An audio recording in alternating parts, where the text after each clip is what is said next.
আসসালামু আলাইকুম। আমি জাকারিয়া মুহূর্তে চলে আসছি পিজি স্কুলে। আমাদের আসুন্না ফাউন্ডেশন থেকে আমাদের আজকে চাউল আসছে। আর এখানে আমাদের 6 নং 5 গ্রাম ইউনিয়ন যারা পাবে সবাইকে টোকেন দেওয়া হয়েছে, সবাই আসছে।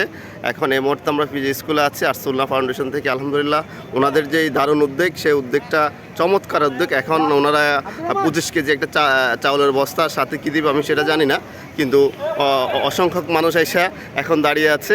হ্যাঁ, ওনারা লাইন ধরে দাঁড়িয়ে আছে, সিরিয়ালভাবে দাঁড়িয়ে আছে তাদের ত্রাণ নেওয়ার জন্য। যাই হোক, ওনাদেরকে অসংখ্য ধন্যবাদ। এটা এই জন্য জানাই যে এই অসহায় মানুষের পাশে দাঁড়াচ্ছে এবং দাঁড়াবে, এটা হচ্ছে ওনাদের অবস্থান। যাই হোক, যে যা কিছু বলুক না কেন, আমরা আছি আমরা এই মুহূর্তে আছি পিজি স্কুলে। যাদের টোকেন আছে তারা চলে আসছে ত্রাণ নেওয়ার জন্য। আমাদের কার্যক্রম শুরু হয়ে গেছে।